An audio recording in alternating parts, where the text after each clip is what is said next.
शिवराज्याभिषेक महाराष्ट्राच्या इतिहासातील दैदिप्यमान सोहळा. राजे शिवछत्रपती झाले. काशीमधील विद्वान गागा भट्ट यांनी मुहूर्त ठरवला. शके 1596 आनंदनाम संवत्सर ज्येष्ठ शुद्ध त्रयोदशी शनिवार पहाटे 5 वाजता सर्व सण जणू एकत्र अवतरले. घरोघरी गुढ्या उभारल्या गेल्या. दिवाळीप्रमाणे रांगोळ्या काढण्यात आल्या. महाराजांनी श्री भवानी देवीची महापूजा केली. रायगडावर मंगलवाद्ये वाजू लागली. राजसभा जनसमुदायाने फुलली होती. हलदार, चोपदार, अष्टप्रधान मंडळ, चिटणीस, असंख्य स्त्री पुरुष, राजमंडळ, मुत्सद्दी सरदार, कवी, कलावंत, पंडित या सर्वांची उपस्थिती होती. महापंडित उच्च स्वरात मंत्रघोष करू लागले आणि महाराजांवर जलाभिषेकाला सुरुवात झाली. भारतातील महानद्यांची उदके राजांचे अंग पवित्र करू लागली.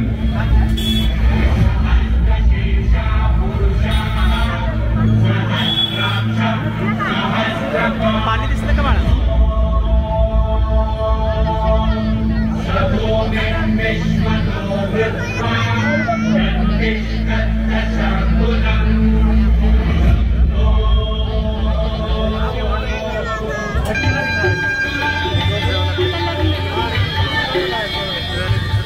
गंभीर मंत्रघोष अंगावर रोमांच उभा करीत होता. सिंहासनारोहणाचा समय जवळ येत होता.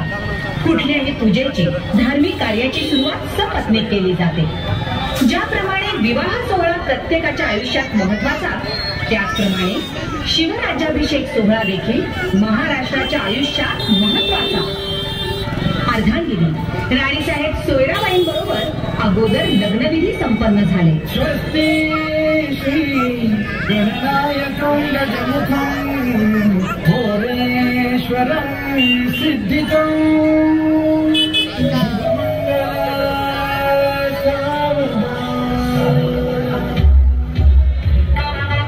मुहूर्ताची वेळ येताच गागा भट्टांच्या सूचनेनुसार महाराज सिंहासनाचा चौथरा चढले.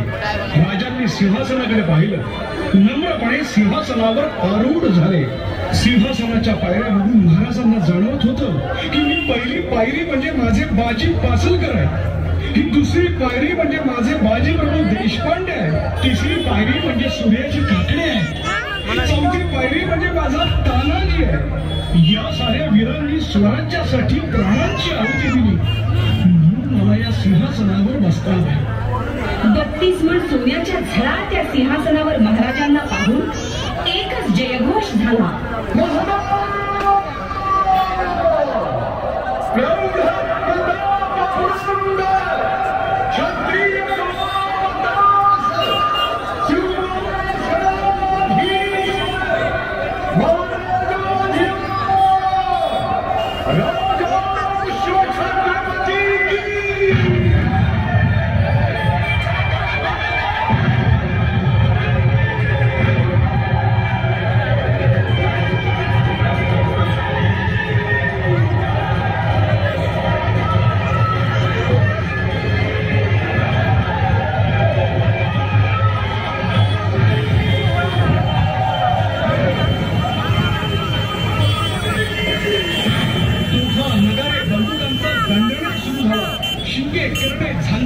सारी वाद्ये कडाडू लागली.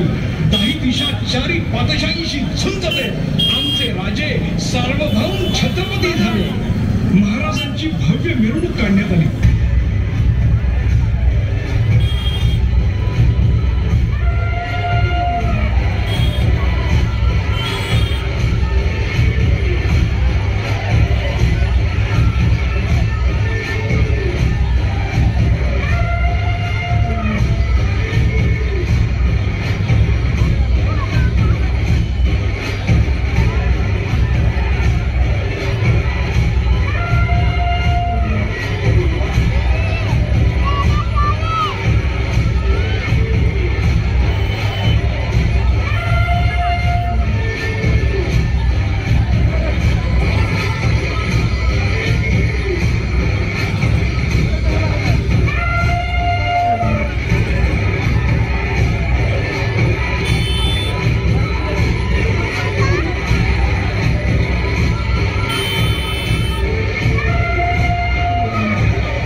होत होता आणि तेजोमय शिवसूर्याच्या सहस्त्र किरणांनी पृथ्वीवरील अंधकार नाहीसा झाला.